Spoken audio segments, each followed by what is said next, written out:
നമുക്ക് ഡോക്ടർ സുരേഷ് കുമാർ നമ്മോടൊപ്പം എത്തിയിട്ടുണ്ട്. നമ്മളെ അധികം താമസിയാതെ തന്നെ പ്രഭാഷണത്തിലേക്ക് നമുക്ക് കിടക്കാം. ഇന്ന് അറിവിൻ്റെ 4-മത്തെ പദ്യമാണ് നമ്മൾ ഇന്ന് പറഞ്ഞു തരാൻ അദ്ദേഹത്തെ പോകുന്നതെന്ന് കരുതുന്നു. 3 നമ്മൾ കഴിഞ്ഞ ദിവസം പഠിച്ചു കഴിഞ്ഞു.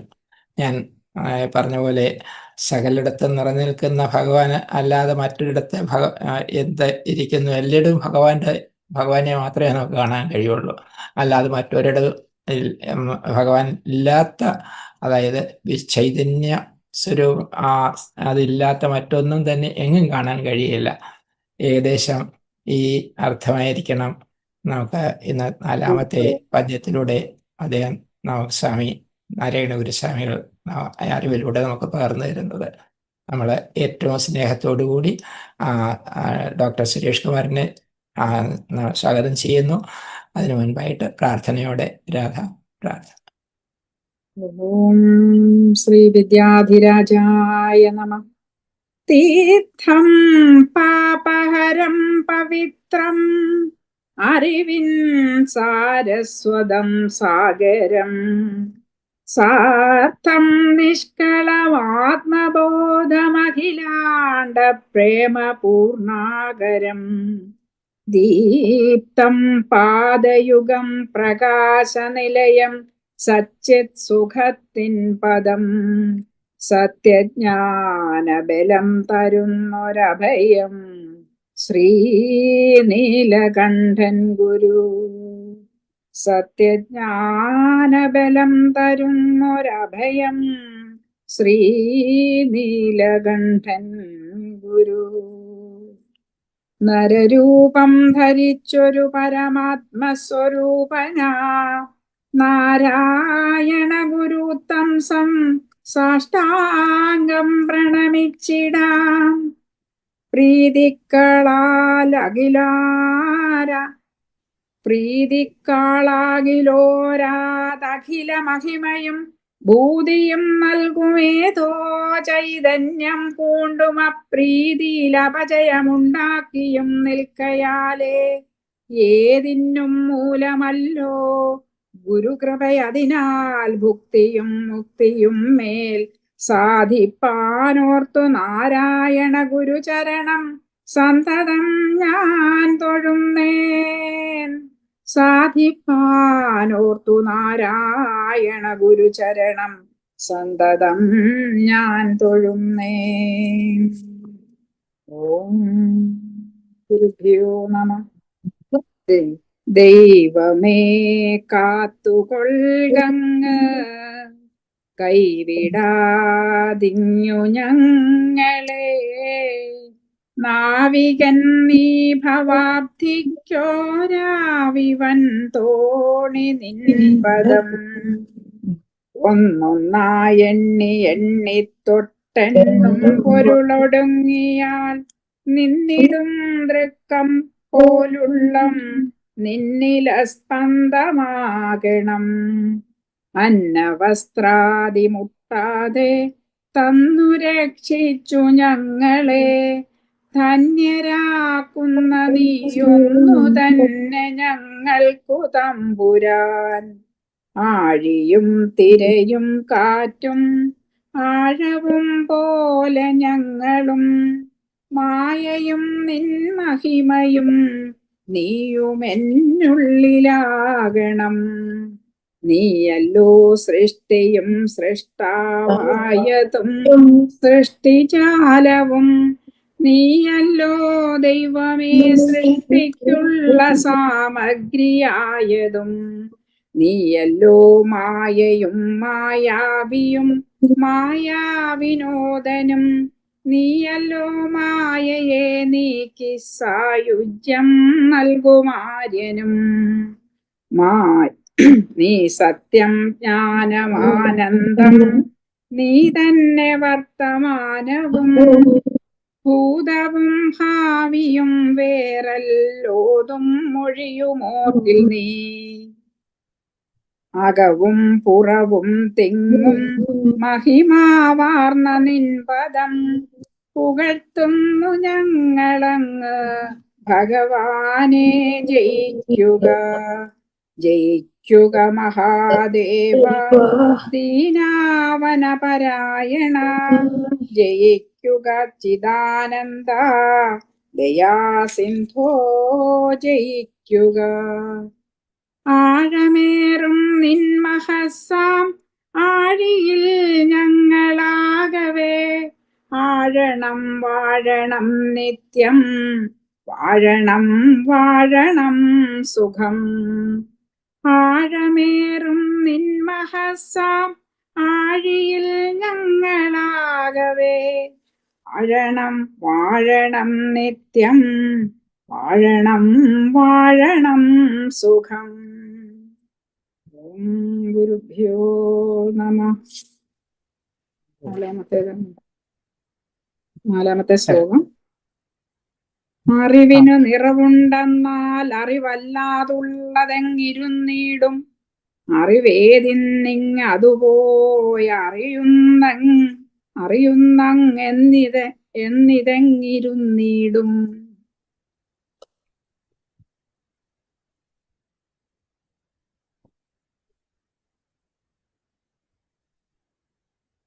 സ്വാഗതം ഡോക്ടർ സുരേഷ് കുമാർ. നമസ്കാരം.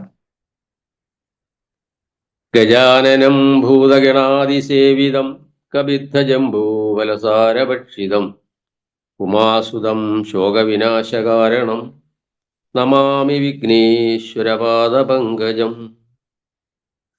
അജ്ഞാനതിമിരാന്തസ്യ ജ്ഞാനാഞ്ജനശലാകയാ ചക്ഷുരുന്മീലിതം യേന തസ്മൈ ശ്രീഗുരവേ നമഃ.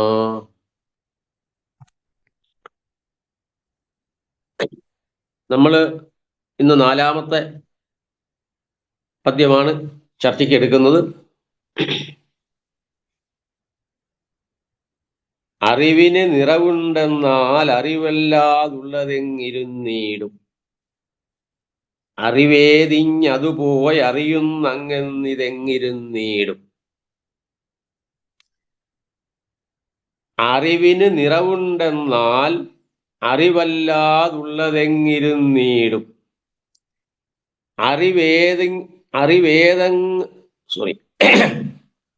അറിവേതെന്നിഞ്ഞതുപോയി അറിയുന്നങ്ങെന്നിതെങ്ങിരുന്നീടും.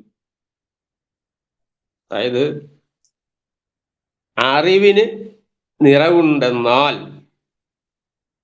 അറിവല്ലാതുള്ളത് എങ്ങിരുന്നീടും.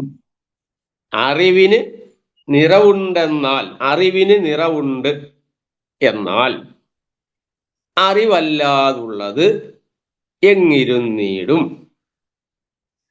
അറിവേത് എന്ന് അതുപോയി അറിയുന്നങ്ങെന്ന് ഇതെങ്ങിരുന്നീടും. അറിവിന് നിറവുണ്ട് എന്നാൽ അറിവല്ലാതുള്ളത് എങ്ങിരുന്നീടും. അറിവേത് എന്ന് അതുപോയി അറിയുന്നങ്ങെന്ന് അറിയുന്നങ്ങെന്ന് ഇതെങ്ങിരുന്നീടും. അതായത് ഗുരു പറയുന്നത് അറിവിന് നിറവുണ്ട് എന്നാൽ അറിവ്, ഇവിടെ അറിവെന്ന് പറയുമ്പോൾ ഈ കൃതിയിലാകെ തന്നെ അറിവിനെ നിരുപാധികമായി കരുതുമ്പോൾ അത് പരമാത്മാവല്ലാതെ മറ്റൊന്നുമല്ല, ബ്രഹ്മം തന്നെയാണ്, പരമാത്മാവ് തന്നെയാണ്. അപ്പോ ആ അറിവിൻ്റെ ആംശികമായിരിക്കുന്ന സ്വാഭാവികമായിരിക്കുന്ന നാനാതലങ്ങളെ പ്രതിപാദിച്ച് അവതരിപ്പിക്കുന്നതിലൂടെ നിരുപാധികമായിരിക്കുന്ന അറിവിൻ്റെ ആവിഷ്കാരങ്ങളാണ് ഈ കാണായതെല്ലാം. അറിവിൻ്റെ ആംശികമായ ആവിഷ്കാരങ്ങളായാലും അതേസമയം തന്നെ അറിയപ്പെടുന്നതെന്ന രൂപത്തിലുള്ളതായാലും. അപ്പോൾ അറിവിനെ അദ്ദേഹം പറയുകയാണ് അറിവിന് നിറവുണ്ട്. അറിവിന് നിറവുണ്ട് എന്നാൽ അതിൻ്റെ അന്വയാർത്ഥം പറഞ്ഞിട്ട് നമുക്ക് ഇതിലേക്ക് വരാമെന്ന് വിചാരിക്കുന്നു. അറിവിന് നിറവുണ്ട് എന്നാൽ അറിവിനെന്ന് വെച്ചാൽ ആത്മാവിന്,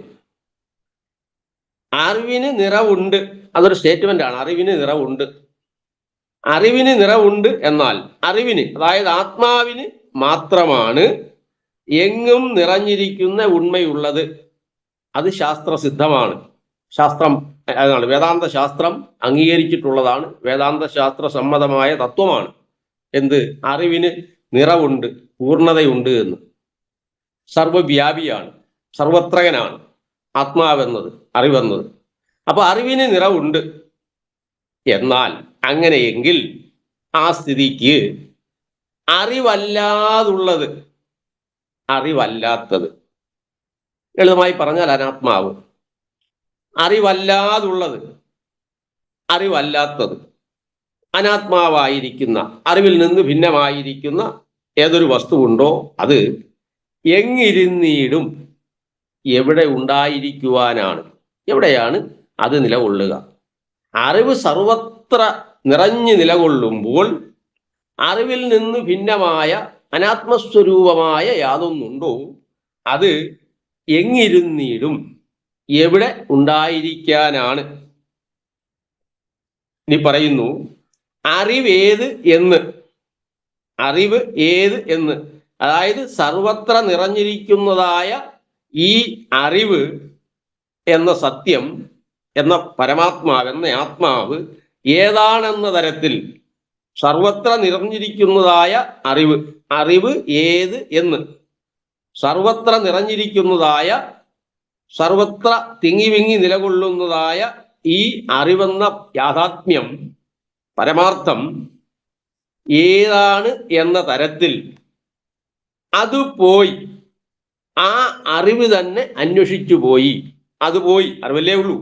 ആ അറിവ് തന്നെ അന്വേഷിച്ചു പോയി അറിയുന്നങ്ങ് എന്ന്, അറിയുന്ന അങ്ങ് എന്ന്, അറിയുന്നങ്ങെന്ന്, അത് അങ്ങെവിടെയോ ആണെന്ന്, മറ്റെവിടെയോ ആണെന്ന്.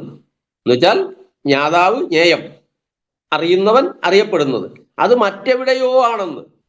എന്നുവെച്ചാൽ ഈ അറിവിൽ നിന്ന് ഭിന്നമായ മറ്റെവിടെയോ ആണെന്ന്.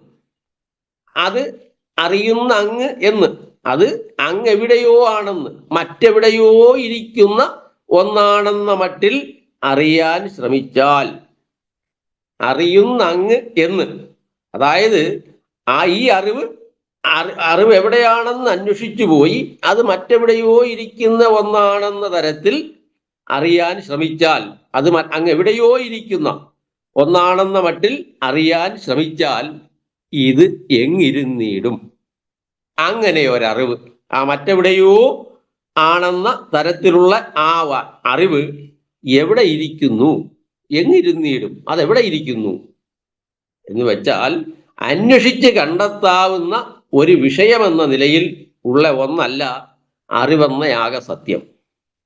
അറിവെന്ന് പറയുന്നത് അന്വേഷിച്ച്, എന്നുവെച്ചാൽ നമ്മൾ ഒരു ഘടത്തെ അന്വേഷിക്കുന്നത് പോലെ, അല്ലെങ്കിൽ പടത്തെ അന്വേഷിക്കുന്നത് പോലെ, അല്ലെങ്കിൽ ഓവിനെ അന്വേഷിക്കുന്നത് പോലെ തന്നിൽ നിന്ന് അന്യമായി അന്വേഷിച്ച് കണ്ടെത്താവുന്ന ഒരു സത്യമല്ല.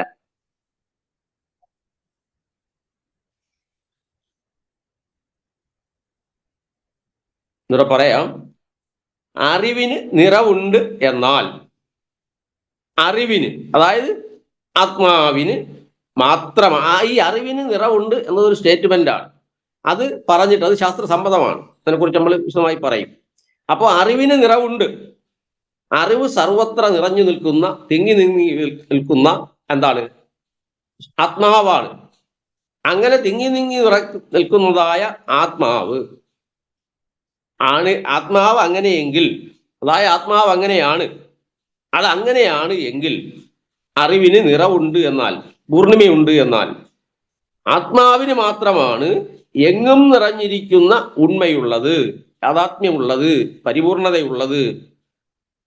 എന്നാൽ ആ സ്ഥിതിക്ക് അപ്പോൾ അങ്ങനെയെങ്കിൽ അറിവല്ലാതുള്ളത്, അറിവല്ലാത്തത്, ആ അറിവിൽ നിന്ന് ഭിന്നമായത്, അനാത്മസ്വരൂപങ്ങളായിരിക്കുന്ന അതെന്തോ അത്, അനാത്മാവായിരിക്കുന്നതെന്തോ അത്, ആത്മഭിന്നമായിരിക്കുന്നതെന്തോ അത് എങ്ങിരുന്നീടും എവിടെ ഉണ്ടായിരിക്കാനാണ്? കാരണം എല്ലായിടും ആത്മാവ് തന്നെയാണല്ലോ. അപ്പൊ അതെവിടെ ഉണ്ടായിരിക്കാനാണ്? എവിടെ ഇരിക്കും? ആത്മാവ് സർവത്ര ഉണ്ട്, സർവത്രകനാണ്, സർവത്തും തിങ്ങി തിങ്ങി നിറഞ്ഞു നിൽക്കുന്നതാണ്. അങ്ങനെ ഇരിക്കെ ആത്മഭിന്നമായ ഒന്നുണ്ടെങ്കിൽ അതെവിടെ ഇരിക്കും? ഇനി അടുത്ത രണ്ടാമത്തെ വരി പറയുന്നത് അറിവേത് എന്ന്, അതായത് സർവത്ര നിറഞ്ഞിരിക്കുന്നതായ ഈ അറിവ് ഏതാണ്, എന്താണ് എന്ന് അത് പോയി, അത് തന്നെ പോയി എന്ന് വെച്ചാൽ ആ അറിവ് തന്നെ അന്വേഷിച്ചു പോയി അറിയുന്നു അങ്ങ് എന്ന്. അത് അങ്ങ് എവിടെയോ, അതായത് ഒരാൾ ഗോവിനെ അന്വേഷിച്ചു പോകുന്നത് പോലെ, പശുവിനെ അന്വേഷിച്ചു പോകുന്നത് പോലെ അതെവിടെയാണെന്ന് തന്നിൽ നിന്ന് ഭിന്നമായി അന്വേഷിച്ചു പോയി മറ്റെവിടെയോ ഇരിക്കുന്നതാണെന്ന തരത്തിൽ അറിയാൻ ശ്രമിച്ചാൽ, അറിയുന്നു അങ്ങെന്ന് തന്നിൽ നിന്ന് ഭിന്നമാണെന്ന്, അത് അങ്ങെവിടെയോ മറ്റെവിടെയോ ഇരിക്കുന്ന ഒന്നാണെന്ന മട്ടിൽ അറിയാൻ ശ്രമിച്ചാൽ ഇതെങ്ങിരുന്നീടും? അങ്ങനെ ഒരറിവ് എവിടെ ഇരിക്കുന്നു എന്ന് വെച്ചാൽ മറ്റു വസ്തുക്കളെ അന്വേഷിച്ച് കണ്ടെത്തുന്നത് പോലെ അറിവിനെ അന്വേഷിച്ച് കണ്ടെത്തുക സാധ്യമല്ല. അതാണ് അന്വേഷിച്ച് കണ്ടെത്താവുന്ന ഒരു വിഷയമെന്ന നിലയിൽ ഉള്ള ഒന്നല്ല അറിവെന്ന ആകസത്യം എന്നർത്ഥം. അതായത് അറിയപ്പെടുന്ന വിഷയമായും അറിയുന്നവനായും ഒക്കെ ഭാസിക്കുന്ന അറിവ്, അറിയപ്പെടുന്ന വിഷയമായും അറിയുന്നവനായും, ജ്ഞാതാവായും ജ്ഞേയമായും, അറിയുന്നവനായും അറിയപ്പെടുന്നതായും, അതായത് അറിയപ്പെടുന്ന വിഷയമായും അറിയുന്നവനായും ഒക്കെ ഭാസിക്കുന്നതായ അറിവിന്, ഒരേ ആത്മാവ് തന്നെ, ഒരേ അറിവ് തന്നെയാണ് ഇങ്ങനെ ഭാസിക്കുന്നത്. ആ അറിവിന് മാത്രമാണ് എങ്ങും നിറഞ്ഞിരിക്കുന്ന ഉണ്മയുള്ളത്, പരമയാഥാത്മ്യമുള്ളത്. അത് മാത്രമാണ്. അതാണ് അറിവിന് നിറവുണ്ട് എന്ന് പറയുന്നതിൻ്റെ അർത്ഥം. അതായത് ഈ അറിയപ്പെടുന്ന ഘടപടാതി രൂപത്തിൽ അറിയപ്പെടുന്ന സമസ്ത വിഷയങ്ങളായും ആ ഘടപടാദികളെ അറിയുന്നവനായ പുരുഷനായും വ്യക്തിയായും ജ്ഞാതാവായും, അതായത് അറിയുന്നവനായും ഒക്കെ ഭാസിക്കുന്നതായ ഈ അറിവിന്, ഈ ആത്മാവിന് മാത്രമാണ് എങ്ങും നിറഞ്ഞിരിക്കുന്നതായ ഉണ്മയുള്ളത്. അപ്പോ അറിവിന് നിറവുണ്ട്. എന്നാൽ ആ സ്ഥിതിക്ക് അറിവല്ലാത്തത്, അങ്ങനെ ഒന്നുണ്ടെങ്കിൽ അത് ഓപ്ഷനാണ്, അതിരിക്കട്ടെ. ആ സ്ഥിതിക്ക് അറിവല്ലാത്തത് അങ്ങനെ ഒന്നുണ്ട്. കാരണം എന്ന് വെച്ച് കഴിഞ്ഞാൽ നമ്മൾ ജഡപദാർത്ഥങ്ങളെ പറയുന്നുണ്ട്, ജഡചിന്തനം, ചിത്തിൽ നിന്ന് ജഡം, അല്ലെ, അങ്ങനെ പറയുന്നുണ്ട്, ദ്വന്ദ്വാത്മകമായി പറയുന്നുണ്ട്. അപ്പൊ സ്ഥിതസ്യ ഗതിർ ചിന്തനീയ എന്നാണ്. ഇപ്പം നമ്മൾ എവിടെ നിൽക്കുന്നു അവിടുന്ന് ചിന്തിക്കുക. ഇപ്പം ദ്വന്ദ്വാത്മകമായ ലോകത്താണ് നാം നിൽക്കുന്നത്. അപ്പൊ അവിടുന്ന് ദ്വന്ദ്വാത്മകത അനുഭവിച്ചുകൊണ്ടിരിക്കുമ്പോൾ ആ ദ്വന്ദ്വാത്മകമായ ലോകത്തിൽ, അതാണ് അദ്വൈതം എന്ന് പറയുന്നതിന്റെ സാരം. ഇപ്പൊ ദ്വൈതം അനുഭവപ്പെടുന്നുണ്ട്, അത് അങ്ങനെയല്ല എന്നാണ്. താത്വികമായി അത് അങ്ങനെയല്ല. അതുകൊണ്ടാണ് അദ്വൈതം എന്ന് വ്യവഹാരം വരുന്നത്. ഏകമെന്ന് പറയുന്നതിനേക്കാൾ അദ്വൈതം എന്ന് പറയുന്നത്. കാരണം എന്തുകൊണ്ട് അദ്വൈതം എന്ന് വെച്ചാൽ ദ്വൈതാനുഭവമാണ് ഇപ്പോൾ ഉള്ളത്. അപ്പൊ അതിനെ എടുത്തുകൊണ്ട് ഗുരു പറയുകയാണ്, ആ സ്ഥിതിക്ക് എന്നർത്ഥം ഒന്ന് മാത്രമേ സത്യമായുള്ളൂ എങ്കിൽ, അറിയപ്പെടുന്ന വിഷയമായും അറിയുന്നതായും ഒക്കെ ഭാസിക്കുന്ന അറിവ് മാത്രമാണ് എങ്ങും നിറഞ്ഞിരിക്കുന്നതായ ഉണ്മയുള്ളത് എങ്കിൽ, അങ്ങനെയെങ്കിൽ അറിവല്ലാത്തത് അനാത്മാവായ എന്തെങ്കിലും ഉണ്ടെങ്കിൽ അത് എവിടെ ഉണ്ടായിരിക്കാനാണ്? അനാത്മാവായത് എവിടെ ഉണ്ടായിരിക്കാനാണ്? എവിടെ സ്ഥിതി ചെയ്യാനാണ്? അനാത്മാവിന് അസ്തിത്വമില്ല എന്നർത്ഥം. അങ്ങനെയുള്ള അറിവ്, അത്രയും പറഞ്ഞു വെച്ചതിന് ശേഷം പറയുകയാണ്, അങ്ങനെയുള്ള സർവത്ര തിങ്ങി വിങ്ങി നിലകൊള്ളുന്നതായ നിറഞ്ഞിരിക്കുന്നതായ ആ അറിവ്, ആത്മാവ്, അതായത് എന്ന് നാം വിളിക്കുന്നത് ഏതിനെയാണോ അതെവിടെ ഇരിക്കുന്നുവെന്നോ, അതെന്ന് വെച്ചാൽ അതെവിടെ ഇരിക്കുന്നു, അതെന്താണ് എന്ന തരത്തിൽ അന്വേഷിച്ച് നടന്നാൽ അതിനെ എവിടെ കണ്ടെത്താനാണ്? അതിനെ എങ്ങും കണ്ടെത്തുക ബാഹ്യമായി, അതിൽ നിന്ന് ഭിന്നമായി ഒരിടത്തും അതിനെ കണ്ടെത്താൻ കഴിയുകയില്ല എന്നർത്ഥം. ആ അറിവ് തന്നെയാണല്ലോ വാസ്തവത്തിൽ അന്വേഷണം നടത്തുന്നത്. അതായത് അന്വേഷിക്കുന്നവൻ തന്നെയാണ് അന്വേഷിക്കപ്പെടുന്നത്. അപ്പോൾ അത് അവനിൽ തന്നെ അറിയുക എന്നതല്ലാതെ പുറത്തൊരിടത്തും അറിയുക സാധ്യമല്ല എന്നർത്ഥം. കസ്തൂരിയുടെ മണത്തെ അന്വേഷിച്ച എന്ന് പറയുന്നത് പോലെ, അതായത് അത് മറ്റു വസ്തുക്കളെ അന്വേഷിച്ച് കണ്ടെത്തുന്നത് പോലെ കണ്ടെത്താവുന്നതായ ഒന്നല്ല എന്നർത്ഥം.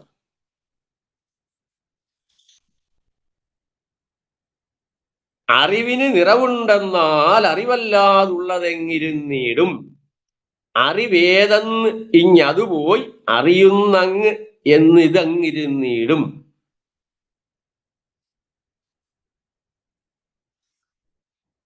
അതായത് അറിയപ്പെടുന്ന വിഷയമായും അറിയുന്നവനായും ഒക്കെ ഭാസിക്കുന്നതായ പ്രകടമാകുന്നതായ അറിവിന് അഥവാ ആത്മാവിന് മാത്രമാണ് എങ്ങും നിറഞ്ഞിരിക്കുന്നതായ തിങ്ങി വിങ്ങി നിലകൊള്ളുന്നതായ തരത്തിലുള്ള ഉണ്മയുള്ളത്, യാഥാത്മ്യമുള്ളത്, വാസ്തവമുള്ളത്.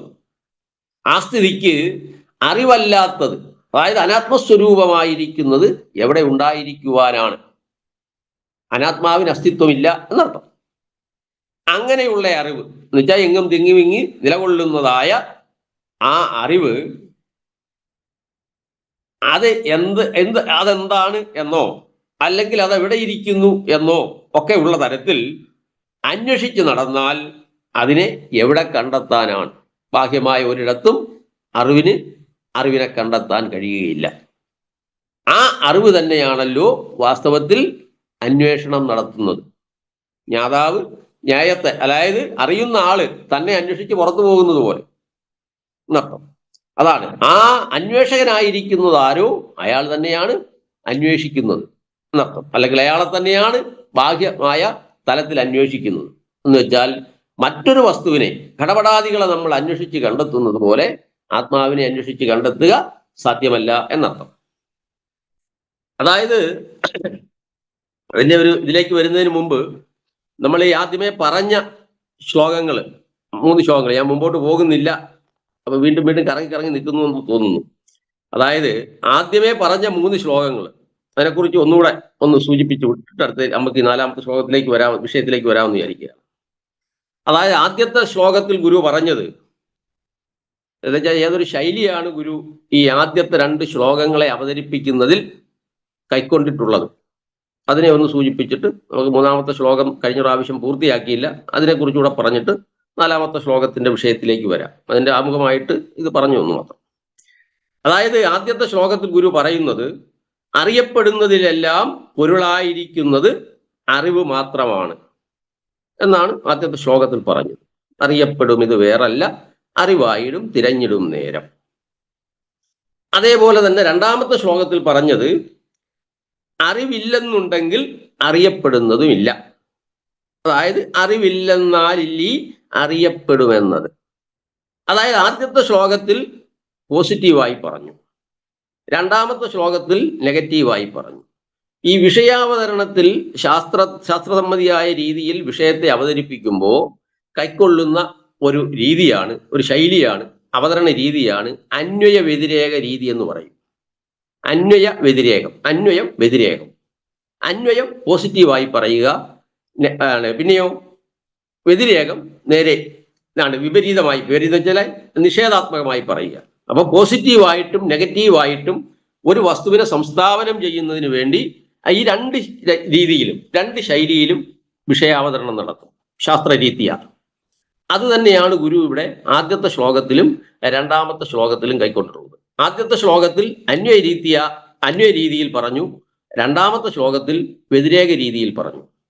അതെങ്ങനെയെന്നാൽ നോക്കൂ, എന്താണ് പറഞ്ഞത്? അറിയപ്പെടുന്നതിലെല്ലാം പൊരുളായിരിക്കുന്നത് അറിവ് മാത്രമാണ്. അതാണ് എന്താണ് അന്വയ രീതിയിൽ പറഞ്ഞത്. അതായത് ഈ അന്വയ രീതി എന്ന് പറയുമ്പോൾ ഇതുണ്ടോ അതുകൊണ്ട്, യത് സത്വേ തത് സത്വം, ഇതുണ്ടോ അതുകൊണ്ട് എന്നതാണ് രീതി.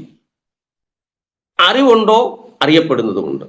അതാ അറിയപ്പെടും ഇത് വേറല്ല, അറിവായിടും തിരഞ്ഞിടും നേരം. അദ്ദേഹത്തിന് ഇവിടെ സംസ്ഥാപനം ചെയ്യേണ്ടിയിരിക്കുന്നത്, സാധിക്കേണ്ടിയിരിക്കുന്നത് ആണ്, അല്ലെങ്കിൽ ഇവിടെ സാധ്യമായിരിക്കുന്നത് അറിവെന്നതാണ്.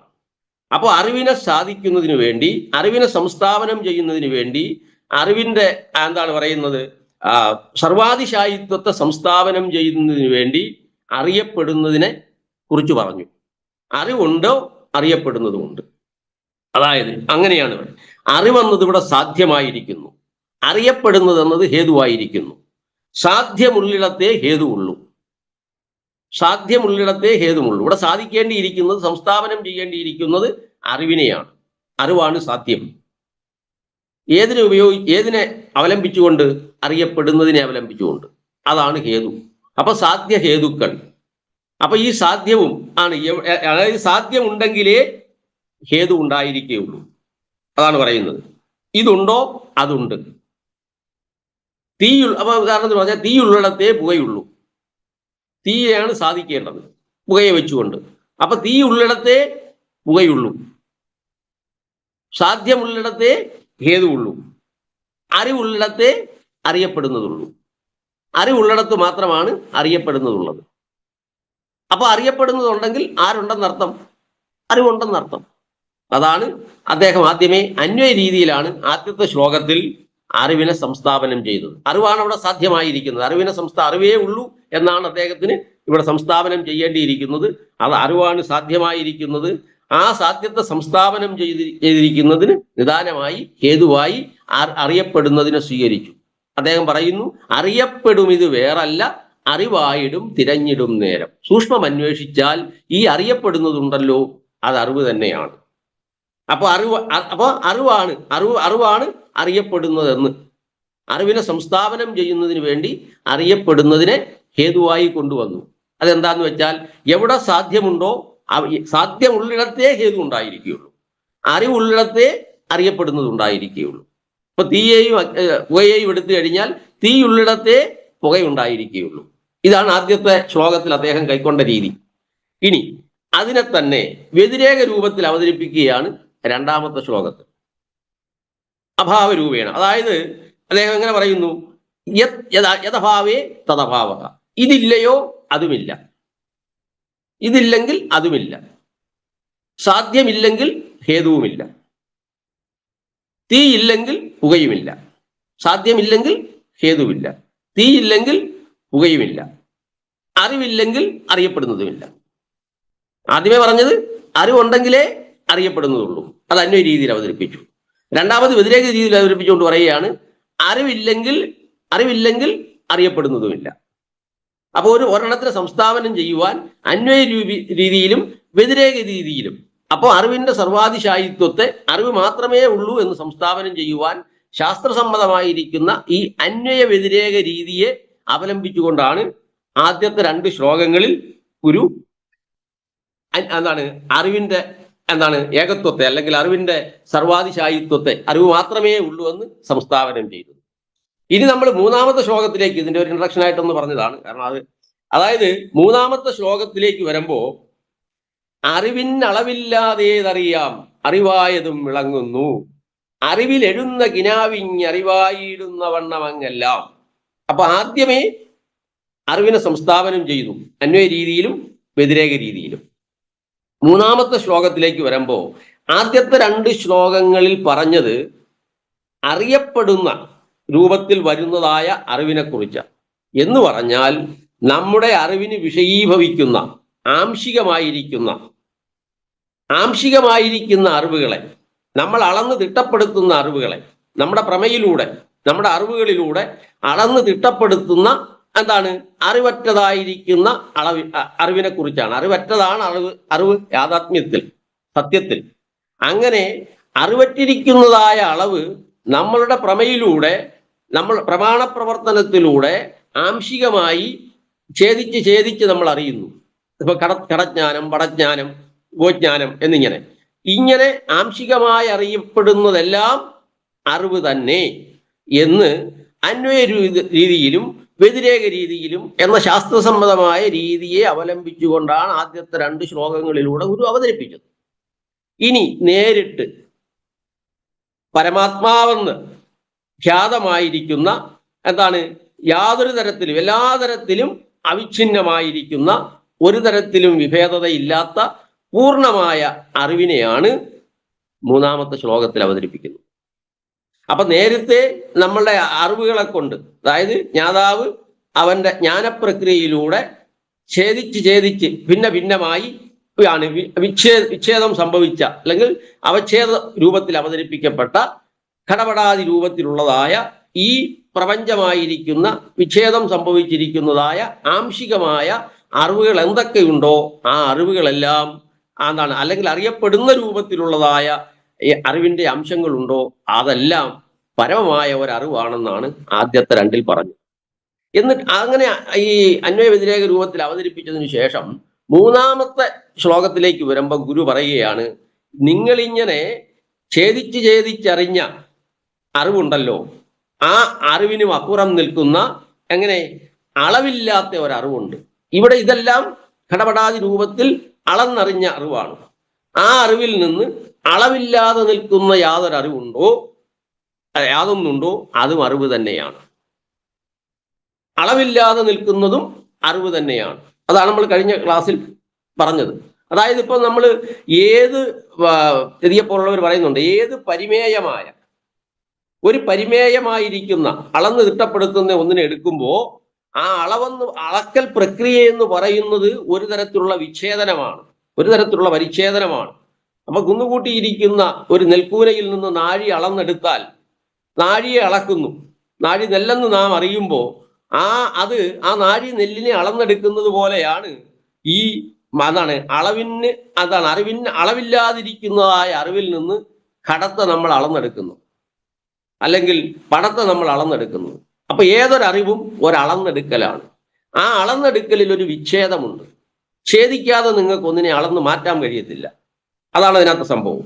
അപ്പൊ പക്ഷേ ഇപ്പൊ നമ്മൾ ഒരു കൂന നെല്ലിൽ നിന്ന് നാഴി നെല്ല് അളന്നാൽ അളക്കപ്പെടാത്ത ആ ഒരു മഹാകൂന അവിടെ നിൽക്കുന്നുണ്ട്. അപ്പൊ പറയാണ് ഈ അളന്നെടുത്തതും ശരി, പക്ഷേ സത്യത്തിൽ അളവില്ലാതെ നിൽക്കുന്നതും അറിവ് തന്നെയാണ്, അളവില്ലാതെ നിൽക്കുന്നതും നെല്ല് തന്നെയാണ്. നിങ്ങൾ അളന്നെടുത്ത നാഴി നെല്ല് നെല്ലായിരിക്കുന്നത് പോലെ അളക്കപ്പെടാതിരിക്കുന്ന നെല്ലും നെല്ല് തന്നെയാണ്. അതുപോലെ അളന്നെടുത്ത ഘടപടാതി രൂപത്തിലിരിക്കുന്ന അറിവ് തന്നെയാണ്. അതേസമയം അതിനപ്പുറത്ത് ഈ ഘടപടാതി രൂപത്തിൽ വിച്ഛേദം സംഭവിക്കാതെ നിൽക്കുന്ന പരമസ്വരൂപമായിരിക്കുന്ന അറിവ് തന്നെയാണ്. അതാ അറിവിനളവില്ലാതെ ഏതറിയാം, അറിവായതും വിളങ്ങുന്നു, അതും അറിവ് തന്നെയാണ്. കാരണം ഏതൊരു ജ്ഞാനപ്രക്രിയയും ഒരളക്കലാണ്. പ്രമാ എന്ന് പറഞ്ഞു കഴിഞ്ഞാൽ മാനെ, ഞാൻ ആ പ്രമാണത്തെ കുറിച്ച് സംസാരിക്കും. അപ്പൊ അറിവിനളവില്ലാതേതറിയാം, അറിവായതും വിളങ്ങുന്നു. അപ്പൊ ഇവിടെ പറയുന്നത് അളന്നറിയപ്പെട്ടതെല്ലാം അറിവിൽ വിലയം കൊള്ളുന്നു. നമ്മൾ ഘടപടാതി രൂപത്തിൽ അറിയപ്പെട്ടതെല്ലാം, അതായത് അറിയപ്പെടുന്നതെന്ന രൂപത്തിലുള്ള സകലതും എവിടെ ഇപ്പൊ പരിമേയമായ, നമ്മൾ ഏറ്റവും ലളിതമായിട്ട് പറഞ്ഞാൽ നമ്മളൊന്നിനെ പരിമിതപ്പെടുത്തുമ്പോൾ അപരിമിതമായിരിക്കുന്ന പശ്ചാത്തലത്തിലാണ് ആ പരിമിതിയെ സംഭവിക്കുന്നത് എന്നർത്ഥം. സാപേക്ഷമായ ഒന്നിനെ കുറിച്ച് പറയുമ്പോൾ നിരപേക്ഷമായതിന് പശ്ചാത്തലമായി വരും, പരിമേയമായതിന്റെ പശ്ചാത്തലമായി അപരിമേയമായത് വരും, അളന്നെടുത്തതിന്റെ പശ്ചാത്തലമായി അളന്നറിയപ്പെടാത്തത് വരും. അതാണ് ആ അളന്നറിയപ്പെടാത്ത അപരിമേയമായ നിരപേക്ഷമായ എന്തുണ്ടോ അതിനെക്കുറിച്ചാണ് നിജപരമാത്മാവ് എന്ന് തന്നെയാണ് അർത്ഥം. അതിനെയാണ് അദ്ദേഹം ഇവിടെ പറയുന്നത്, അറിവിനളവില്ലാതേതറിയാം, അറിവായതും വിളങ്ങുന്നു. ഇവിടെ അപ്പോ ആ നമ്മൾ അറിഞ്ഞ് അളക്കപ്പെട്ടതെല്ലാം, അല്ലെങ്കിൽ അറിവിലൂടെ, ആംശികമായ അറിവിലൂടെ അളക്കപ്പെട്ടതെല്ലാം ആ അളക്കപ്പെടാത്തതായിരിക്കുന്ന, അളവില്ലാതെ നിൽക്കുന്ന, അപരിമേയമായി നിൽക്കുന്ന ആ അറിവ് തന്നെയാണ്. അതിന് ദൃഷ്ടാന്തമായി അദ്ദേഹം കൊണ്ടുവരുന്നത് സ്വപ്നാനുഭവത്തെയാണ്. അതെങ്ങനെയെന്നാൽ നമ്മൾ ആ ഭാഗം നമ്മൾ കഴിഞ്ഞ ക്ലാസ്സിൽ സൂചിപ്പിച്ചില്ല. അറിവിലെഴുന്ന കിനാവിഞ്ഞറിവായിടുന്ന വണ്ണമെങ്ങെല്ലാം, അറിവിലെഴുന്ന കിനാവിഞ്ഞറിവായിടുന്ന വണ്ണമെങ്ങെല്ലാം. നമ്മൾ നേരത്തെ ക്ലാസ്സുകളിലെ നമ്മുടെ ഈ സ്വപ്നാനുഭവം എങ്ങനെയാണ് ഉണ്ടാകുന്നതെന്ന് സൂചിപ്പിച്ചിട്ടുണ്ടാവാം. അറിവിന്റെ, നമ്മുടെ ഉണ്മയുടെ, ബോധത്തിന്റെ പല തലങ്ങളുണ്ട്. അത് മാണ്ഡൂക്യോപനിഷത്തിലൊക്കെ വളരെ വ്യക്തമായി പറഞ്ഞിട്ടുള്ളതാണ്. ജാഗ്രത, സ്വപ്നം, സുഷുപ്തി, തുര്യൻ, 4 അവസ്ഥകളെ പറയുന്നുണ്ട്. അതായത് ഇന്ത്യൻ സൈക്കോളജിയുടെ ഏറ്റവും ഉത്തമ ദൃഷ്ടാന്തമായി നിലകൊള്ളുന്ന കൃതിയാണ് മാണ്ഡൂക്യോപനിഷത്ത്. കാരണം ആത്മാവിനെ കേന്ദ്രീകരിച്ചുകൊണ്ട്, പരമചൈതന്യത്തെ കേന്ദ്രീകരിച്ചുകൊണ്ട് നമ്മുടെ ബോധസ്വരൂപങ്ങൾ, ബോധം എങ്ങനെയൊക്കെയാണ് ആവിഷ്കൃതമാകുന്നത് എന്ന് നമ്മളുടെ ബോധതലങ്ങളുടെ പ്രത്യേകതകളെ വെച്ചുകൊണ്ട്, ആനുഭവികമായ പ്രത്യേകത വെച്ചുകൊണ്ട് ആവിഷ്കരിക്കുന്ന, വളരെ മനോഹരമായി അവതരിപ്പിച്ചിട്ടിരിക്കുന്ന കൃതിയാണ് മാണ്ഡൂക്യോപനിഷത്ത്. ആ മാണ്ഡൂക്യോപനിഷത്തിലെ നമ്മളുടെ ബോധതലത്തെ പറയുമ്പോൾ ജാഗ്രത അതൊരു പക്ഷേ സൂചിതമായിരിക്കും, നമ്മൾ ഓർമ്മയിലേക്ക് കൊണ്ടുവരാൻ വേണ്ടി ഞാൻ പറയുന്നു എന്ന് മാത്രം. കാരണം ഇവിടെ ഇത് പ്രസക്തമായതുകൊണ്ട്. അതായത് ജാഗ്രത അവസ്ഥ എന്ന് പറയുമ്പോൾ നമ്മൾ ഉണർന്നിരിക്കുന്ന, നമ്മുടെ പഞ്ചജ്ഞാനേന്ദ്രിയങ്ങളും നമ്മുടെ മനസ്സ് ഉണർന്നിരിക്കുന്നതായ, ജാഗ്രത ആയിരിക്കുന്ന ഈ അവസ്ഥ, നമ്മുടെ ചുറ്റുമുള്ളതായ സമസ്ത വസ്തുക്കളെയും കാണുന്ന, ബോധപൂർവം കാണുകയും കേൾക്കുകയും അറിയുകയും ചെയ്യുന്നതായ ജാഗ്രത അവസ്ഥ. അതായത് ആ സമയത്ത് നമ്മുടെ പഞ്ചജ്ഞാനേന്ദ്രിയങ്ങൾ ഉണർന്നിരിക്കുകയാണ്, മനസ്സുണർന്നിരിക്കുകയാണ്. അപ്പൊ അങ്ങ് ഉണർന്നിരിക്കുന്നതായ നമ്മുടെ മനസ്സിലൂടെ, ഉണർന്നിരിക്കുന്നതായ ജ്ഞാനേന്ദ്രിയങ്ങളുടെ ബാഹ്യമായ ഈ പ്രപഞ്ചത്തെ അറിയുന്ന അവസ്ഥയാണ് ജാഗ്രത അവസ്ഥ, വിശ്വാഭിമാനിയായിരിക്കുന്ന അവസ്ഥ. ആ ജീവനെ അന്നേരം പറയുന്നത് വിശ്വൻ എന്നാണ്, വിശ്വാഭിമാനിയായിരിക്കുന്നത്. അതിന്റെ ടോട്ടാലിറ്റിയെ പറയുന്നത് വൈശ്വാനരൻ എന്നാണ്. അപ്പൊ അങ്ങനെ അവതരിപ്പിക്കുന്നുണ്ട്, വളരെ മനോഹരമായി അവതരിപ്പിക്കുന്നുണ്ട്. വളരെ വളരെ എന്താണ് അസംയുക്തമായ രീതിയിൽ കൃത്യമായും നമുക്ക് മനസ്സിലാവുന്ന തരത്തിൽ ലളിതമായി അവതരിപ്പിക്കുന്ന കൃതിയാണ് ഏറ്റവും ചെറിയ ഉപനിഷത്തായ മാണ്ഡവ്യോപനിഷത്ത്. അതിനുശേഷം രണ്ടാമത്തെ അവസ്ഥ സ്വപ്നാവസ്ഥ. ആ സ്വപ്നാവസ്ഥയെ കുറിച്ച് അവിടെ പറയും. ഈ സ്വപ്നാവസ്ഥ എന്ന് പറയുന്നത് നമ്മളെല്ലാം സ്വപ്നം കാണും. ഫ്രോയിഡ് പറയുന്നത് പോലെ സ്വപ്നം, ഫ്രോയിഡ് വ്യാഖ്യാനിക്കുന്ന രൂപത്തിലല്ല, ഭാരതീയ ജ്ഞാനശാസ്ത്രം അല്ലെങ്കിൽ ഭാരതീയമായ നമ്മളുടെ കാഴ്ചപ്പാട് വെച്ചുകൊണ്ട് നമ്മുടെ മനഃശാസ്ത്രം അനുസരിച്ച് അങ്ങനെയല്ല വ്യാഖ്യാനിക്കുന്നത്. അത് വേറെ രീതിയിൽ, അത് ഞാൻ പറയുന്നത്. അപ്പോ ഈ സ്വപ്നാവസ്ഥ, നമുക്ക് സ്വപ്നം ഉണ്ടാകുന്നത് എങ്ങനെയാണ്? നമ്മളുടെ വേദാന്ത ശാസ്ത്ര രീതിയാ സ്വപ്നം ഉണ്ടാകുന്നത്. അതെങ്ങനെയെന്നാൽ, നമ്മൾ ഈ അനുഭവിയാതെ അറിവില്ല എന്ന് ഗുരു പറഞ്ഞതുപോലെ ആദ്യമേ ഒരു നേരിട്ട് അറിവിരിക്കണം. ജാഗ്രത അവസ്ഥയിൽ നമ്മൾ അനുഭവിച്ചതായ പഞ്ചജ്ഞാനേന്ദ്രിയങ്ങളിലൂടെ നമ്മൾ അനുഭവിച്ചതായ അറിവുകളുടെ സംസ്കാരം നമ്മുടെ ഉള്ളിൽ കിടന്നിട്ട്, അങ്ങനെ സംസ്കാര സഹൃതമായിരിക്കുന്ന മനസ്സ്, വാസനാവാസിതമായിരിക്കുന്ന മനസ്സ്, ആ സംസ്കാരങ്ങൾ നമ്മുടെ സ്വപ്ന സ്ഥലത്ത്, നിദ്രയെന്ന് പറയുമ്പോൾ അടുത്ത സ്റ്റെപ്പിലേക്ക് പറയുന്നുണ്ട്, രണ്ടാമത്തെ സ്ഥലത്തിലെ ഒരർത്ഥബോധാവസ്ഥ എന്ന് വേണേൽ പറയാം. ആ ഒരു ബോധാവസ്ഥയിൽ അങ്ങനെ സംസ്കാര സഹൃതമായിരിക്കുന്ന നമ്മുടെ മനസ്സിന്റെ ഉടമയായിരിക്കുന്ന ജീവൻ അതിന്റെ സർഗശേഷി കൊണ്ട്, സർഗാത്മകത കൊണ്ട്, ആനന്ദാനുഭവത്തിലുള്ള താല്പര്യം കൊണ്ട് അതിനെ ഉണർത്തി അനുഭവിക്കുന്നതാണ്. അത് ഉണർന്നു വരുന്നതാണ്. അത് ഉണർന്നിട്ട് ജ്ഞാതാവും ജ്ഞേയവും ഒക്കെ ആയിത്തീരും. ജ്ഞാതാവ് അത് തന്നെ, എത്രത്തോളം പറയേണ്ട, ജ്ഞേയമായി സമസ്ത ജ്ഞേയങ്ങളുമായി സ്വാപ്നിക അനുഭവങ്ങളുമായി മാറുന്നത് നമ്മൾ ജാഗ്രത അവസ്ഥയിൽ കണ്ടതായ അനുഭവങ്ങൾ നമ്മളിൽ അവശേഷിപ്പിക്കുന്നതായ സംസ്കാരം. അങ്ങനെ സംസ്കാര സഹൃതമായിരിക്കുന്ന മനസ്സ്, സംസ്കാരത്തോടു കൂടിയിരിക്കുന്ന മനസ്സ്, വാസനകളാൽ വാസിതമായിരിക്കുന്ന ആ മനസ്സ് ക്രിയേറ്റ് ചെയ്യുകയാണ്. അതിന്റെ ജീവന്റെ സർഗാത്മകതയെ ഈ മനസ്സിലൂടെ, സംസ്കാര സഹൃതമായ മനസ്സിലൂടെ ആവിഷ്കരിക്കുന്നതാണ് സ്വപ്നാനുഭവം. ആ സ്വപ്നാനുഭവങ്ങളെ അനുഭവിച്ച് നമ്മൾ എങ്ങനെയാണോ ജാഗ്രതയിൽ നമ്മൾ കരയുകയും ചിരിക്കുകയും സന്തോഷിക്കുകയും ഭയക്കുകയും അങ്ങനെ ഏതെല്ലാം ഭാവങ്ങളുണ്ടോ അതെല്ലാം സ്വപ്നത്തിലും നാം അനുഭവിക്കുന്നു. അപ്പൊ ഇത് എവിടുന്ന് വന്നു? ഇത് ഈ പുരുഷനിൽ നിന്ന് അല്ലെ? ഈ വിശ്വൻ തേജസ്സാണ്. അപ്പൊ തൈജസൻ എന്നാണല്ലോ പറയുന്നത്. അപ്പോ തൈജസ പ്രകൃതിയായിരിക്കുന്ന ആ ജീവതത്വത്തിൽ നിന്നും ആവിഷ്കൃതമായി അത് തന്നെ ക്രിയേറ്റ് ചെയ്യുന്നതാണ്.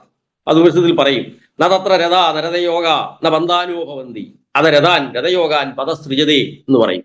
അതായത് അവിടെ നമ്മളിപ്പോ ഒരു രഥം കാണുന്നു, അന്നത്തെ കാലത്ത് വെച്ചിട്ടാ പറയുന്നത്, ഇന്ന് ബസ് കാണുന്നു പറയുന്നു വെച്ചു. അത രഥാൻ രഥയോഗാൻ പദസൃജതേ എന്നർത്ഥം. ആ സ്വാപ്നികമായ ലോകത്ത്, നമ്മൾ ബാഹ്യലോകത്ത് കാണുന്നത് പോലെയുള്ള രഥങ്ങളെ നമുക്ക് പുറത്ത് കാണാനില്ല, അകത്തായില്ല. അവിടെ രഥങ്ങളില്ല, സത്യത്തിൽ രഥയോഗങ്ങളായ കുതിരകളില്ല, പന്താനം രഥം ഓടുന്നതായ പന്താവില്ല, മാർഗമില്ല. പിന്നെയോ ഈ ജീവൻ തൻ്റെ ഉള്ളിൽ തന്നെ എന്തിനെ ക്രിയേറ്റ് ചെയ്യുന്നു? രഥത്തെയും രഥയോഗങ്ങളെയും കുതിരയെയും അത് രഥം ഗമിക്കുന്നതായ മാർഗത്തെയും ഒക്കെ ഈ ജീവൻ അതിന്റെ സർഗാത്മകത കൊണ്ട് ആനന്ദാനുഭവത്തിലുള്ളതായ അഭിവാഞ്ച കൊണ്ട് സ്വയം ക്രിയേറ്റ് ചെയ്ത് അനുഭവിക്കുകയാണ് ചെയ്യുന്നത്. ഇതാണ് സ്വപ്നാനുഭവം. ശരി, അങ്ങനെ സ്വപ്നാനുഭവങ്ങളെല്ലാം ഉണ്ടായി. സ്വപ്നം കാണുന്ന സമയത്ത് നമുക്കത് യാഥാർത്ഥ്യമാണ്. എങ്ങനെ ജാഗ്രത അവസ്ഥയിലെ പുരുഷൻ അനുഭവിക്കുന്നുണ്ടോ അതേ തീവ്രതയോടും അതേ ഭാവാത്മകതയോടും അതേ ശക്തിയോടും കൂടിയാണ് സ്വപ്നവും നാം അനുഭവിക്കുന്നത്. എല്ലാ ദിവസവും നാം സ്വപ്നം കാണുന്നുണ്ട്. അതാണ്. അപ്പോ കാരണം അതിനെക്കുറിച്ചൊക്കെ മനോഹരമായി അവതരിപ്പിക്കുന്നുണ്ട്. അത് നമുക്ക് ആ വിഷയത്തിലേക്ക് ഒരുപാട് കിടക്കണ്ടെന്ന് വിചാരിച്ചിട്ടുണ്ട്. കാരണം എന്ന് വെച്ചാല് അങ്ങനെ എല്ലാ ദിവസവും സ്വപ്നം കാണുന്നുണ്ട്. അങ്ങനെയുള്ള ഈ സ്വപ്നാനുഭവങ്ങളെല്ലാം നമ്മൾ ജാഗ്രതയിലേക്ക് ഉണർന്നു കഴിയുമ്പോൾ അവിടെ നമ്മൾ ജാഗ്രതയിലേക്ക് വരുന്നു. അപ്പം അകത്തേക്ക് പോകുമ്പോൾ സുഷുപ്തി. അതാണ് ജാഗ്രത, സ്വപ്നം, സുഷുപ്തി, തുര്യൻ. ഇന്റൻസിറ്റി കൂടി വരും. അവസാനം അതിനെല്ലാം അതിവർത്തിക്കുന്നതാണ് തുരീയ അവസ്ഥ. അപ്പോ അകത്തേക്ക് പോയി സെക്കൻഡറി രണ്ടാമത്തെ സ്റ്റേജിലേക്ക് വരുമ്പോഴാണ് സ്വപ്നം എന്ന് പറയുന്നത്. അത് ഒടുങ്ങുന്നതാണ് നമ്മൾ സുഷുപ്തി അവസ്ഥയിലേക്ക് പോകുന്നത്. അത് പോട്ടെ, നമ്മൾ അവിടുന്ന് ജാഗ്രത അവസ്ഥയിലേക്ക് ശരിക്കും പറഞ്ഞു കഴിഞ്ഞാൽ ഇതിന്റെ ഒരു ഉണർവും ഇതും എല്ലാം നമ്മൾ ആദ്യമേ ജാഗ്രതയിൽ നിന്ന് സ്വപ്നത്തിലേക്ക് പോകും. എപ്പോഴും നമ്മൾ സുഷുപ്തിയിലേക്ക് പോകുന്നതിന് മുമ്പ് സ്വപ്നത്തിലേക്ക് പോകും. അപ്പോ ജാഗ്രതയിൽ നിന്ന് സ്വപ്നം, സ്വപ്നത്തിൽ നിന്ന് സുഷുപ്തിയിൽ നിന്ന് സ്വപ്നം, സ്വപ്നത്തിൽ നിന്ന് ജാഗ്രത. ഇതാണ് ഒരു ക്രമം. അങ്ങനെയാണ്. അപ്പൊ ഞാൻ ഈ സ്വപ്നാവസ്ഥ എന്ന് പറയുന്നതിന്റെ മുഖ്യ പ്രശ്നം, ഈ സ്വപ്നത്തിലെ എന്തൊക്കെ അനുഭവിക്കുന്നുവോ അല്ലെങ്കിൽ എന്തൊക്കെ ക്രിയേറ്റ് ചെയ്യുന്നുവോ ആ സമസ്ത സ്വാപ്നിക പദാർത്ഥങ്ങളും ജാഗ്രതയിലേക്ക് ഉണരുമ്പോ ആരിലേക്ക് വിലയം കൊള്ളുന്നു? ആ സ്വപ്നദൃഷ്ടാവായിരിക്കുന്ന ആ തൈജസനിലേക്ക്, ആ ജീവതത്വത്തിലേക്ക് വിലയം കൊള്ളും. അതെങ്ങനെയാണോ അതുപോലെയാണ് ഇവിടെ. ആംശികമായിരിക്കുന്ന സർവ അറിവുകളും എവിടേക്ക് വിലയം കൊള്ളുന്നു? എന്താണ്? ഈ അളവില്ലാതിരിക്കുന്ന അറിവിലേക്ക് വിലയം കൊള്ളുന്നു. അതാണ്. അങ്ങനെയുള്ള ആ അറിവ് തന്നെയാണ്. ആദ്യമേ പറഞ്ഞ പരിച്ഛിന്നമായിരിക്കുന്നതായ ഘടപടാതി രൂപത്തിലുള്ളതായ ഈ സമസ്തമായിരിക്കുന്ന അറിവിന്റെ നാനാതരത്തിലുള്ള എന്താ പറയുക അറിയപ്പെടുന്ന രൂപത്തിലുള്ള ആവിഷ്കാരമാണ് പറഞ്ഞത്.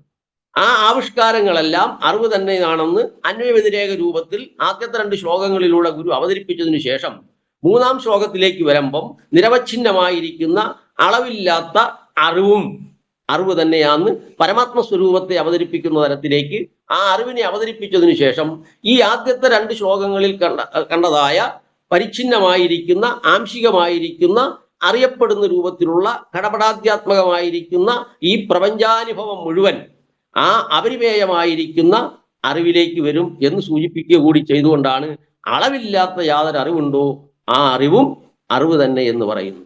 അതിനെ ദൃഷ്ടാന്തീകരിക്കുന്നതിന് വേണ്ടിയാണ് അദ്ദേഹം എന്ത് ചെയ്തത്? സ്വാപ്നികാനുഭവത്തെ പറഞ്ഞു.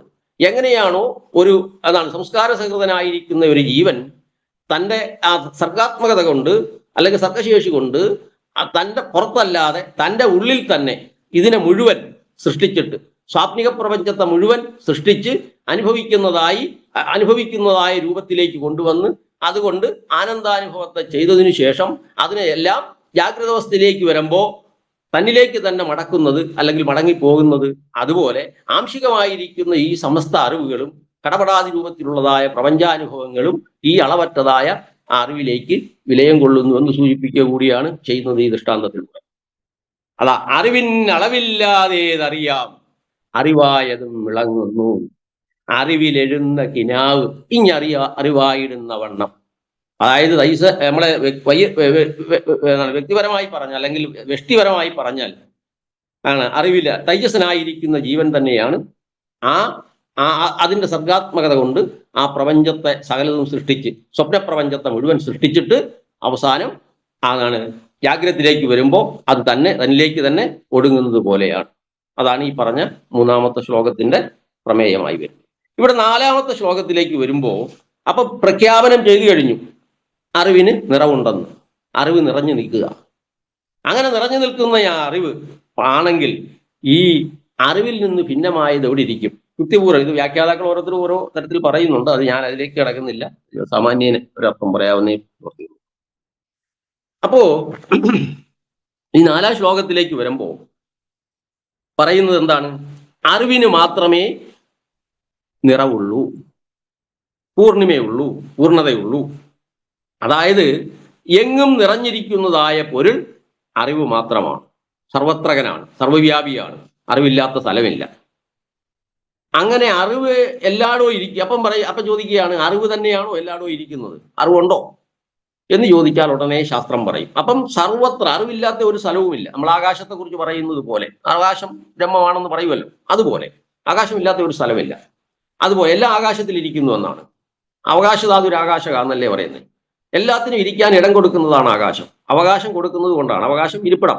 ആ അവകാശം കൊടുക്കുന്നത് കൊണ്ടാണ് സ്പേസിനെ സ്പേസ് എന്ന് പറയുന്നത്, ആകാശത്തെ ആകാശം എന്ന് പറയുന്നത്. അതുകൊണ്ടാണ് ആകാശത്തെ ആത്മാവ് എന്ന് പറയുന്നത്. ആത്മാവില്ലാത്ത ഒരു തരവില്ല. ഇതെല്ലാം എവിടെ ഇരിക്കുന്നു? ആത്മാവിലിരിക്കുന്നു.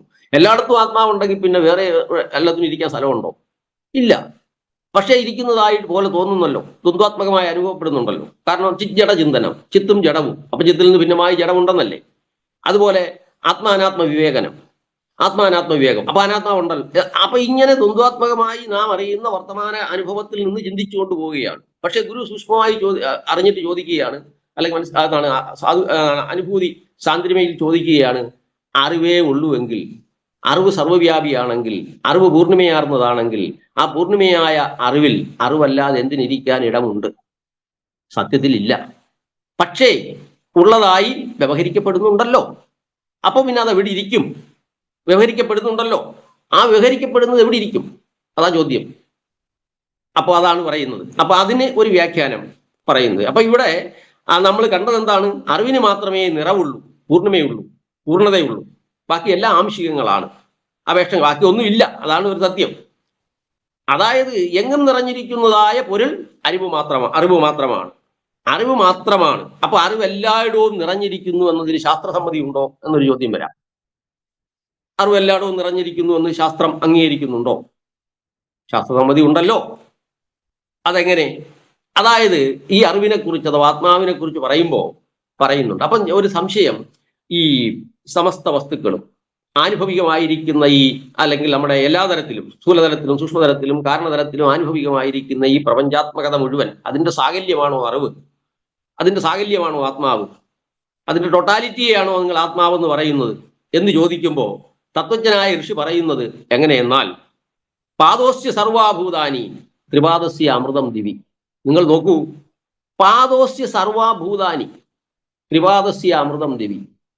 ഈ പറയുന്ന ടോട്ടാലിറ്റി ഉണ്ടല്ലോ, ഈ പ്രാപഞ്ചികമായിരിക്കുന്ന ആനുഭവിക ലോകത്തിന്റെ ആകത്തുക, അതല്ല ആത്മാവ്. അത് ഈ ആത്മാവിന്റെ ഒരു പാദമാകത്തേ ഉള്ളൂ, 4/1 ആകത്തുള്ളൂ. കണക്ക് വെച്ച് പറഞ്ഞാൽ നമ്മൾ സൂക്ഷ്മ പറയുന്നത് എന്താ വെച്ചാൽ അതിന്റെ മഹത്വത്തെ, ആത്മാവിന്റെ മഹത്വത്തെ കാണിക്കാനാണ്. ഈ പ്രപഞ്ചത്തിന്റെ ആകത്തുകയാണോ ആത്മാവ്? അങ്ങനെയൊക്കെ നമ്മൾ വ്യാഖ്യാനിച്ച് കേട്ടിട്ടുണ്ട്. അങ്ങനെയല്ല. പാദോസ്യ സർവാഭൂതാനി, അതായത് സമസ്ത ഭൂതങ്ങളും സമസ്ത പ്രപഞ്ചവും ഈ ആത്മാവിന്റെ ഒരംശം മാത്രമാണ്.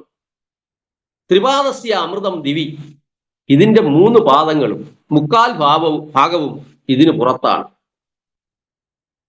അപ്പൊ എന്ന് പറയുമ്പോൾ ആത്മാവിന്റെ മഹനീയത നമ്മുടെ സങ്കല്പത്തിനും അപ്പുറമാണ്, അതിന്റെ ഗരിമ നമ്മുടെ സങ്കല്പത്തിനും അപ്പുറമാണ്.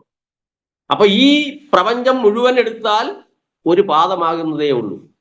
അതേസമയം അതിന്റെ ഗരിമയെന്ന് പറയുന്നത് 3/4 ഭാഗവും ഇതിന് പുറത്താണ് എന്ന് പറഞ്ഞു കഴിഞ്ഞാൽ ഇതൊരു വെറും ഒന്നുമില്ല.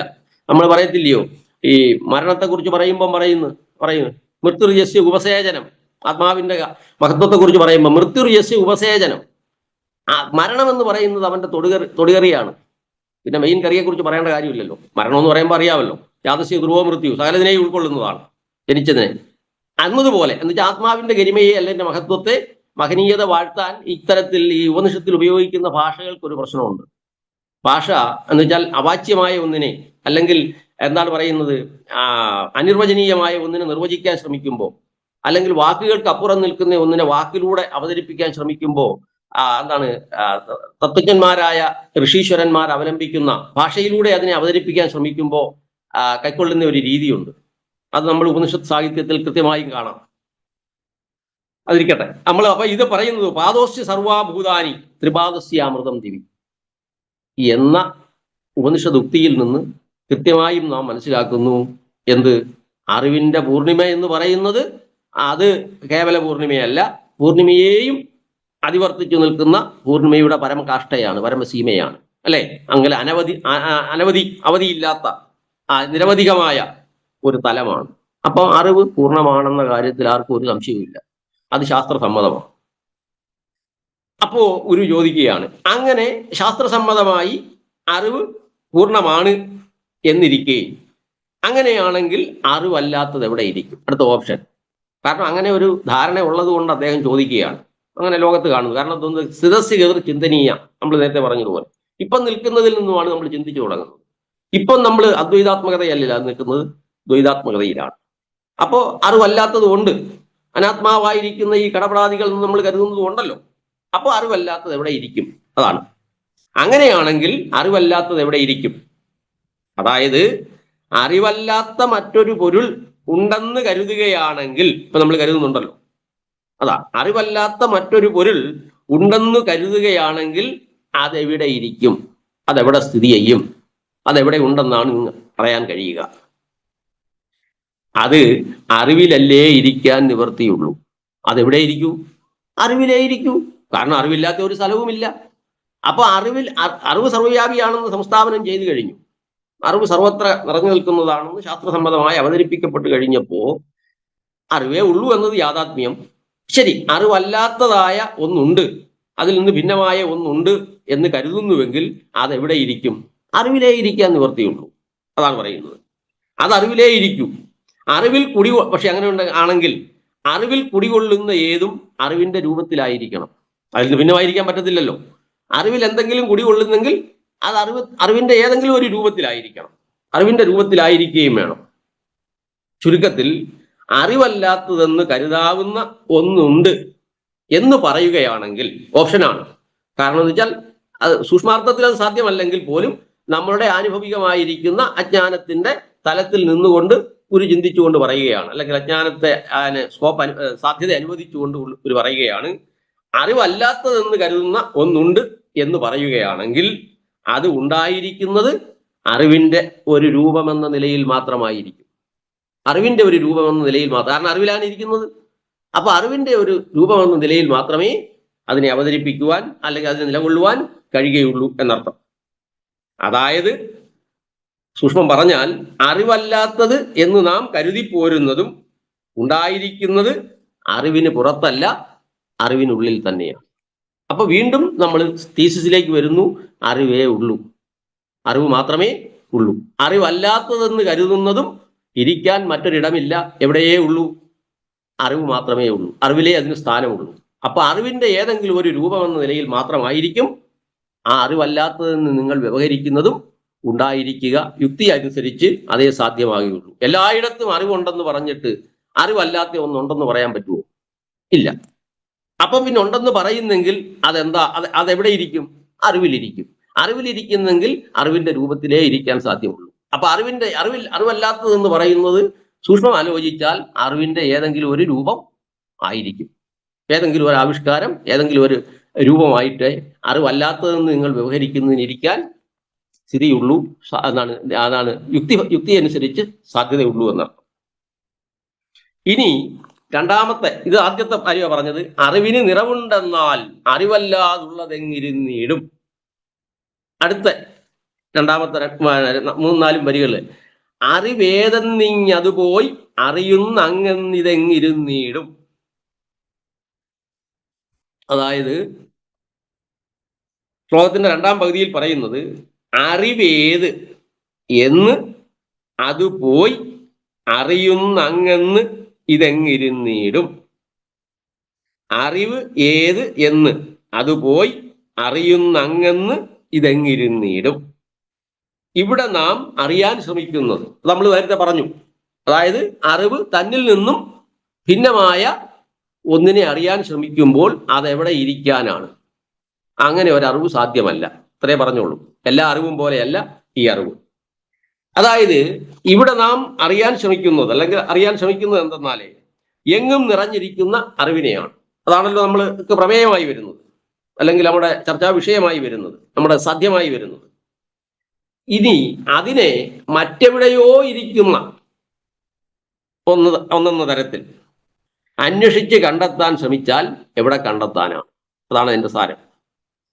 അറിവിനെ സർവവ്യാപിയായിരിക്കുന്ന, സർവത്രകനായിരിക്കുന്ന, സർവത്തിലും നിറഞ്ഞു നിൽക്കുന്നതായ, സർവാന്തര്യാമിയും അതിവർത്തിയുമായിരിക്കുന്നതായ ആത്മാവിനെയാണ്, അറിവിനെയാണ് അറിയാൻ ശ്രമിക്കുന്നത്. അതിനെ അറിയാൻ ശ്രമിക്കുമ്പോൾ നിങ്ങൾ മറ്റൊരു വസ്തുവിനെ അറിയാൻ ശ്രമിക്കുന്നത് പോലെ, സാധാരണ നിലയിൽ ഒരു വസ്തുവിനെ, ഘടപടാദികളെ അറിയാൻ ശ്രമിക്കുന്നത് പോലെ ജ്ഞാതാവിൽ നിന്ന് ബാഹ്യമായി ജ്ഞേയമെന്ന തരത്തിൽ അറിയാൻ ശ്രമിച്ചാൽ അതെങ്ങനെ അറിയാൻ കഴിയും? കാരണം എല്ലാ അറിവാൻ എല്ലാ ജിജ്ഞാസയും പോലെ അല്ല ആത്മജിജ്ഞാസയാണ് ഞാൻ ആരാണെന്ന് അറിയാൻ ശ്രമിക്കുന്നത്. അതാണ് പ്രശ്നം. അപ്പോ അതുകൊണ്ട് അദ്ദേഹം പറയുന്നു, അങ്ങനെ തന്നിൽ നിന്ന് വ്യത്യസ്തമായിരിക്കുന്ന ഒന്നെന്ന തരത്തിൽ അന്വേഷിച്ച് കണ്ടെത്താൻ ശ്രമിച്ചാൽ എവിടെ കണ്ടെത്താനാണ് എന്ന് വെച്ചാൽ എങ്ങും കണ്ടെത്താൻ കഴിയുകയില്ലെന്നർത്ഥം. അതായത് മറ്റൊരിടത്തിരിക്കുന്ന, തന്നിൽ നിന്ന് ഭിന്നമായിരിക്കുന്ന, അന്വേഷകനിൽ നിന്ന് ഭിന്നമായിരിക്കുന്ന വേറൊരു വസ്തു എന്ന തരത്തിൽ കണ്ടെത്താവുന്ന ഒരു പൊരുളല്ല അറിവെന്നത്. അറിവെന്നത് എങ്ങും നിറഞ്ഞിരിക്കുന്ന ഒരു പൊരുളാണെന്ന് നാം കണ്ടു കഴിഞ്ഞു. അപ്പോൾ അറിവിനെ അന്വേഷിക്കുന്ന അന്വേഷകനിലും നിറഞ്ഞിരിക്കുന്ന പൊരുൾ എന്തു തന്നെയാണ്? അറിവ് തന്നെയാണ്. അപ്പൊ അന്വേഷിക്കുന്നവനിലും നിറഞ്ഞിരിക്കുന്നത് എന്ത് തന്നെയാണ്? അറിവ് തന്നെയാണ്. പുറത്തെന്നതുപോലെ അകത്തും അന്തര്യാമിയും അതിവർത്തിയുമാണ്. എല്ലാത്തിൻ്റെയും ഉള്ളിലും പുറത്തും അകവും പുറവും തിങ്ങും മഹിമാവാർന്ന നിൻപദം. അപ്പോ അറിവിനെ അന്വേഷിക്കുന്ന അന്വേഷകനിലും നിറഞ്ഞിരിക്കുന്ന പൊരുൾ അറിവ് തന്നെയാണ്. അതായത് ഏതൊരറിവിനെയാണോ അന്വേഷിക്കുന്നത് ആ അറിവ് തന്നെയാണ് അന്വേഷകനായിരിക്കുന്നത്. ഏതൊരറിവിനെയാണോ ഈ അന്വേഷകൻ അന്വേഷിക്കുന്നത്, ആത്മാന്വേഷണം, ആ അറിവ് തന്നെയാണ് അന്വേഷകനായിരിക്കുന്നത്. അപ്പൊ പിന്നെ അറിയാനുള്ള വഴി എന്താണ്? ആ അറിവിനെ കണ്ടെത്തുന്നത് കണ്ടെത്തുന്നതിന് നാം അന്വേഷിക്കേണ്ടത് മറ്റെങ്ങുമല്ല, പിന്നെയോ അന്വേഷകൻ തന്നിലേക്ക് തിരിഞ്ഞ് സ്വയം അറിഞ്ഞാൽ മതി. ഇതാണ് അദ്ദേഹം പറയുന്നത്, ഇതാണ് സൂചിപ്പിക്കുന്നത്, നേരിട്ട് പറയുന്നില്ല. അതായത് മറ്റൊന്നുകൂടി, സമയമായോ? അതായത് ഈ അറിവിന്റെ കാര്യത്തിൽ പ്രത്യക്ഷാദി പ്രമാണങ്ങൾ പ്രവർത്തിക്കുകയില്ല. സമയമായി.